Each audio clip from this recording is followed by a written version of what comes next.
ગુજરાતના રાજકારણમાં અત્યારે હાલ ગરમાવો આવ્યો છે। જે પ્રમાણે આપણે જોયું હતું કે ગુજરાતમાં બે પેટા ચૂંટણી થઈ અને એની અંદર વિસાવદરના ધારાસભ્ય ગોપાલ ઇટાલિયા બન્યા, પરંતુ હવે ગોપાલ ઇટાલિયાની એક સભા દરમિયાન તેમના દ્વારા એવું કહેવામાં આવ્યું છે કે અવારનવાર વિસાવદરમાં જે તે વ્યક્તિ ધારાસભ્ય બને છે તે હંમેશા પક્ષપલટો કરી દેતો હોય છે અને ક્યાંક આ જ વાતને લઈને ગોપાલ ઇટાલિયાએ સૌથી મોટો ખુલાસો કર્યો છે। શું છે સમગ્ર વિગતો જોઈશું આજના વિડીયોમાં। નમસ્કાર, હું હંસિની અને તમે જોઈ રહ્યા છો નિર્ભય ન્યૂઝ। ગોપાલ ઇટાલિયાનું નામ છેલ્લા ઘણા સમયથી ચર્ચામાં આવ્યું છે। ખાસ કરીને આપણે ગઈકાલે પણ જોયું હતું કે આમ આદમી પાર્ટીના બોટાદના ધારાસભ્ય છે ઉમેશ મકવાણા, તેમને પણ પોતાની ઘણી બધી જવાબદારીઓમાંથી રાજીનામું આપ્યું હતું। એ દરેક વાતમાં પણ ક્યાંક ગોપાલ ઇટાલિયાનું નામ ચર્ચામાં આવ્યું હતું। જો કે એ બાદ ઉમેશ મકવાણાએ સીધું જ કહ્યું હતું કે તે ગોપાલ ઇટાલિયાને કારણે આ પદ ઉપરથી રાજીનામું નથી આપી રહ્યા, પરંતુ ક્યાંક પાર્ટીની અંદર પક્ષપલટાની પણ એટલી જ બધી વાતો સામે આવી હતી ને વિસાવદરની અંદર પણ અત્યાર સુધી એવો ક્યાંક નિયમ રહેલો છે કે જે પણ વ્યક્તિ જીતે છે એ બાદ એ તરત જ પક્ષપલટો કરી લે છે ને આ જ દરેક વાતને લઈને સૌથી પહેલા તો ગોપાલ ઇટાલિયાએ જે ખુલાસો કર્યો હતો તે સાંભળીએ। અને જેમ તમે એક નાના એવા રાજપરા ગામના નાના એવા ખેડૂત પરિવારના વ્યક્તિ છો, એમ હું હાવ નાનો એવો માણસ છું, પણ તમારા પ્રેમે મને કેવડો મોટો બનાવી દીધો અને એટલે હું તમારા બધાનો આભારી છું। આમ તો હું જયારે ગામડે ગામડે ચૂંટણી પ્રચારમાં જતો હતો ત્યારે બે બહુ મોટી પીડા હતી ગામો ગામની લોકોની, અને આ મલક એટલો બળુકો છે કે ગમે એ નેતાને મોઢો મોઢ પૂછી લેશે, એ સારી વાત છે કે હું અહીંયા સોરે અહીંયા સામે જોડ્યો ને આપણી મીટિંગ રહેતી હતી દરેક આ મંદિરે દરેક ગામમાં લોકો બે વસ્તુનો પ્રશ્ન હતો કે ભાઈ પછી આ પાછો ભગી નહીં જાય ને, એ પહેલી ઉપાધિ હતી। અને બીજી ઉપાધિ એવી હતી કે પછી પાછો આવશે તો ખરો ને, કેમ કે આ રાજકારણના ઇતિહાસમાં જે ચૂંટણી જીતી જાય ને પછી વળી જતા વયા જાય કે હવે ગોતવાનો, પછી આવતી ચૂંટણી હાથ વગો આવે, એ બધા એના હતા। એટલે મારે ઈ વાતનો ખુલાસો આપવો ભારે પડતો હતો કે ભાઈ હું એવો નથી, હું આવું એવો છું, પણ કોઈ માને કેમ? કેમ કે અગાઉ જેટલા જોયા હોય એવા જ જોયા હોય, એટલે એમ કે ભાઈ આવું જ બધા કે છે તું એવો હતો। હવે આ વોટ તમે મને ટાણું ઈ વાતનું આપ્યું, હું આખા મલકમાં જઈને કહી શકું હું તો આવું એવો છું। આ તમે જીતાડ્યો તો હવે હું કહી શકું કે જો આ આવે છે ને આવ્યો, હું માણંદિયા જઈને આવ્યો, વિચાર કરો। નાનું ગામ છે, નકર ઈ ગામમાં તો કોઈ ચૂંટણી ન જાય, નાનું ગામ હોય સંખ્યાની દ્રષ્ટિએ, મોટી મોટી પાર્ટીઓ મોટા મોટા નેતા હોય એને 200 મતનું તો હિસાબમાં ન હોય, પણ મને ઈ લાગણી છે કે મારી જેવા નાના એવા જુવાનિયાને તમે આટલો બધો પ્રેમ આપ્યો છે તો મારે હવે કેટલું બધું દોડવાનું છે એ મને ખબર છે। અને એટલે હું આ જો વરસાદનું ટાણું છું, નગર અત્યારે તો નેતાના કપડા બગડે પગ બગડે એ નો બહાર નીકળે, એના લુગડા ગંદા થાય, એ નો નીકળે આવા પાણીમાં, ખોટી વાત હોય ના પાડો। આપડે ભાઈ તમારી જેવા માણસ આ તો ઠીક છે ગામમાં સોરે રાખ્યું, તમે કોકના ખેતરે રાખો તમે ન્યા ભેગા થઈ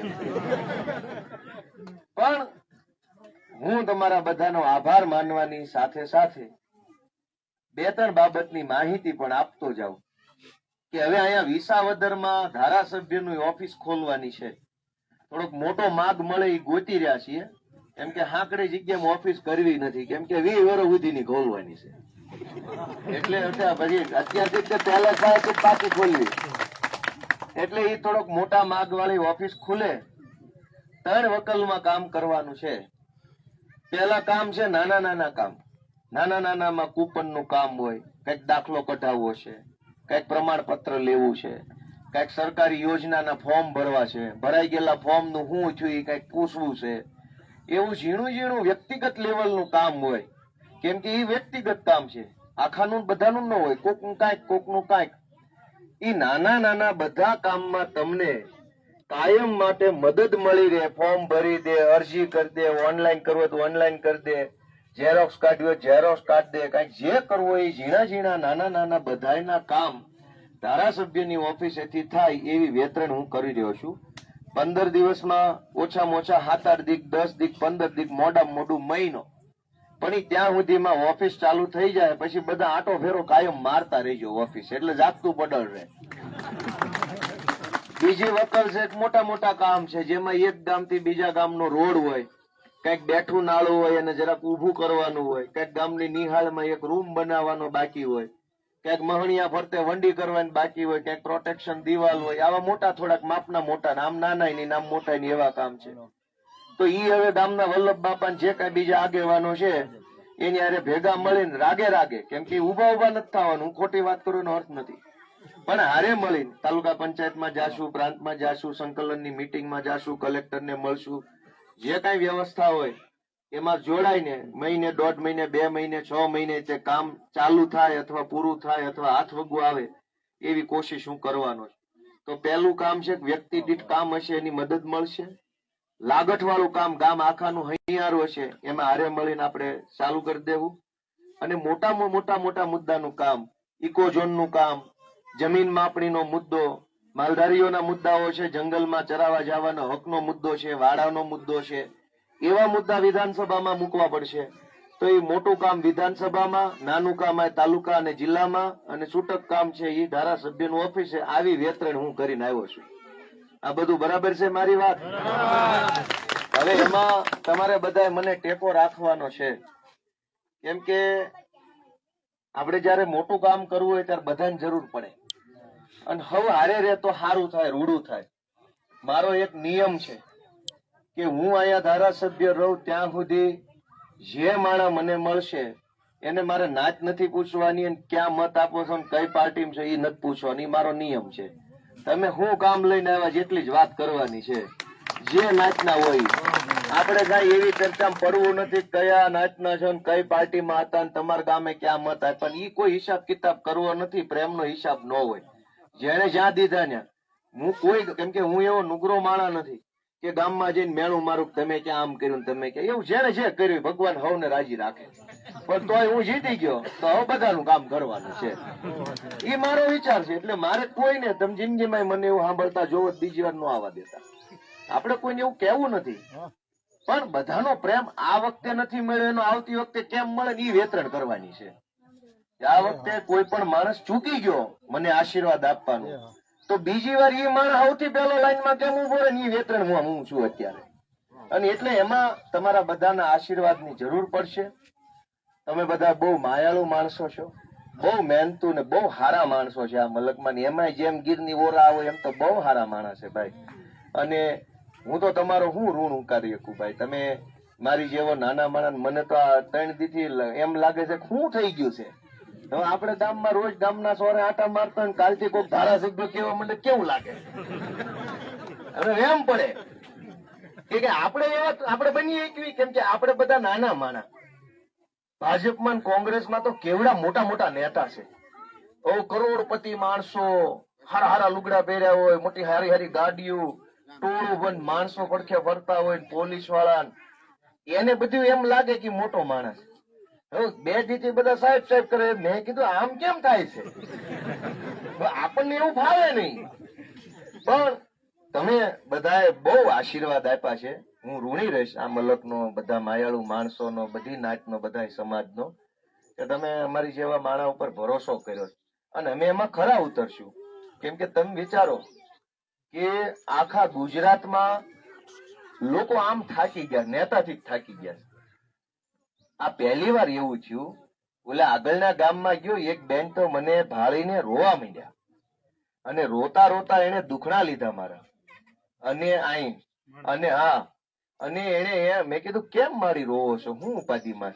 કાંઈ કે ઉપાધિ નથી, આખી જિંદગી વહી ગઈ, આ પહેલી વાર ધારાસભ્ય અમારા ગામમાં જોયો. કે મારી જિંદગી વહી ગઈ, મત આપીને પ્રચાર કરીને કોઈ દી જિંદગીમાં ધારાસભ્ય કેવો હોય ની જોવા નથી મળ્યો. ને અમારા નાના ગામમાં તો હારો તલાટી નથી આવતો. તને ભાઈ ક્યાં પડખેથી જોયો, તને અડીએ ક્યાં, તારા દુખણા લઈએ ક્યાં, ને એ વાતનું કે અમને હરખનું રોણું આવ્યું છે. તો મારા માટે કેવડી એની હકીકતની વાત છે. ઓલા ભાઈ ફોટા લીધા છે માડીના. તમે વિચાર કરો કે નાના માણસને શું જોઈ? પ્રેમ જોઈ, સાથ સપોર્ટ જોઈએ. કોઈ ક્યાં તમારી ભાઈ બંગલા માંગ્યા? કોઈ એક ભાઈ ગોપાલભાઈ બધાને એક એક બંગલો કહી દો. આપણે વાલ તો આપી શકીએ, માણાને સન્માન આપી શકીએ. ગામડાનો નાનો માણા હોય મોટા આગેવાનને જોવે તો હરખાઈ જાય, કોટામ રહે. અત્યાર સુધીના નેતા ઈ નથી કરી શક્યા. ગામમાં આવે ગરીબ માણાના ઘરે બેહે, ચા પાણી પીવે તો માણા મોજ મારે, હાલો ભાઈ અમારા ઘરે કોઈક નેતા આવ્યો, અમારું માન સન્માન વધ્યું. તો હું રાજપરા ગામના સૌ આગેવાનોનો, યુવાનોનો, વડીલોનો બધાનો હૃદયપૂર્વક આભાર માનું છું. આ કઈ પહેલી વાર આવીને પૂરું નથી કરવાનું, હું પાછો ફરીથી 2-4 વારે આવવાનો છું. એટલે એમ નથી કે હવે આવી ગયા એટલે હવે પછી આવતી ચૂંટણી. મારી પાસે મોટી જવાબદારી છે. મારી પાર્ટીમાં મારી પાસે રાષ્ટ્રીય હોદ્દો છે, એટલે મારે દિલ્હીના અને અમદાવાદના ધોળા બહુ રહે છે. એ સિવાય તે હવે હું જીત્યો છું એટલે બધા જિલ્લામાંથી બહુ ફોન આવે છે કે એકાદ વાર તમે અહીંયા આવી જાવ, તમારું સન્માન કરવું. બધી નાચમાંથી ફોન આવે છે. એટલે મારી દોડધામ બહુ રહેવાની છે. પણ અહીંયા આપણા આગેવાનો, ગામ દીઠ 2-5 આગેવાનો છે, એને જવાબદારી હોપવાની છે. થોડોક આજે 15 દી પાટે ચડે એ પછી બધી ગામ દીઠ જવાબદારી હોપીને હરેશભાઈના માર્ગદર્શનમાં આપણે કામ કરવાના છીએ. હરેશભાઈ અમારે આમ આદમી પાર્ટીના જિલ્લાના પ્રમુખ છે, નાના કોટડાના વતની છે, અને આખી ચૂંટણીમાં એને બહુ સંચાલન સારું કર્યું છે. તો મારી તમને એક જ વિનંતી છે કે તમે તમારી જવાબદારી બહુ સારી રીતે નિભાવી દીધી છે. તમે લાઈનમાં ઉભા રહ્યા, તમે બટન દબાવ્યું અને મારી જેવા જુવાનિયાને આગેવાની હોપી છે, તમારું કામ પૂરું થઈ ગયું છે. હવે દોડવાનું કામ મારું છે, હું દોડતો રહીશ. જ્યાં તમે કહેશો કે નહીં કે તમને નહીં ખબર હોય ને એવું સારું કામ હું દોડીને કરતો રહીશ. પણ એક વિનંતી એવી છે કે ક્યારેક કોઈક કામ એવું આવે કે 500 જણા લઈને ન જાવ ત્યાં સુધી સાંભળે નહીં. કોઈક કામ એવું આવી જાય કે મારે ગામની જરૂર પડે, હાલો બધા હારે, તો તેથી હું તમને વિનંતી કરું તો જેની અનુકૂળતા હોય ને એટલા આવજો ખરા, એવી મારી અત્યારે વિનંતી છે. તમને કોઈ નથી દોડાવવાના, એ તમે કામ કરી લીધું એ તો મારે દોડો. પણ ક્યારેક એવું ટાણું આવે કે કોઈક બહુ મોટું એવું કઈક આવી જાય, ઘટના આવી જાય, કોઈ કઈ એવો મોટો સાહેબ આવી જાય, કઈક એવું પરિસ્થિતિ હોય અને 50 જણા લઈને જવું પડે, તેથી હું હાથ જોડીશ કે ભાઈ બાપા આવો બધા જેની જેની અનુકૂળતા હોય. તો તેથી આપણે ગામની હાજરીમાં જાશું ને જે કાંઈ હશે એ. પણ મારી તમને એક ખાતરી છે કે કોઈ પણ કામની પાછળ 2 પરિબળ હોય.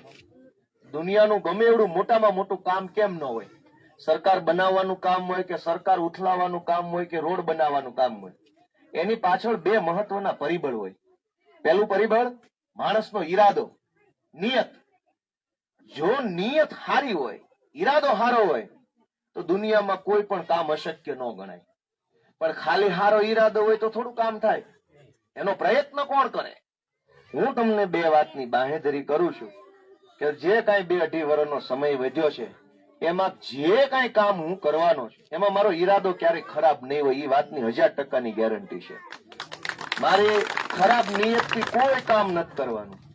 કોઈ કામમાં ખરાબ નિયત, ખરાબ ઈરાદો, ખરાબ દાનતથી હું કામ નથી કરવાનું. અને પ્રયત્ન ઓછો નહીં હોય, સારી નિયતથી કરીએ, સારો પ્રયત્ન કરીએ, પછી માં બેઠી છે એ સારું કામ આપણે હાથે કરાવીએ એવી શ્રદ્ધા રાખીએ. આપણે પાછળ ઉભેલા બહેનો, અહીંયા ઉભેલા બહેનો, અહીંયા ઉભેલા બહેનો, બધાનો હું ખૂબ ખૂબ આભાર વ્યક્ત કરું છું. ગામના બધા વડીલોનો આભાર વ્યક્ત કરું છું. તમે બધા આટલું માન સન્માન આપ્યું એ બદલ હું ઋણી છું બધાનો. પાછો ગામમાં ફરીથી થોડુંક ટાણું લઈને આવીશ, ત્યારે પાછો ફરીથી મળશું. અને હવે હું આવતો જાતો રહીશ અહીંયાથી, એવું કઈ નથી. ત્યાં સુધી હું બધાની રજા લઉં છું. આ ગામમાં છોકરા મને બહુ જાજા દેખાય છે, કેટલા છોકરા ચારે બાજુ, અને સારું છે ને, ભવિષ્ય છે, ભારતનું ભવિષ્ય છે. ભારત નહીં એટલે સારી વાત કહેવાય. એટલા છોકરા આપણી પાસે હોય એ સારી વાત છે, મૂડી છે. ગામ મોટું થાય, મૂડી છે આપડી. અને એટલે બધાનો ખૂબ ખૂબ આભાર. તમે બધા આવ્યા, બધાને મારા રામ રામ, જય માતાજી, જય શ્રી કૃષ્ણ.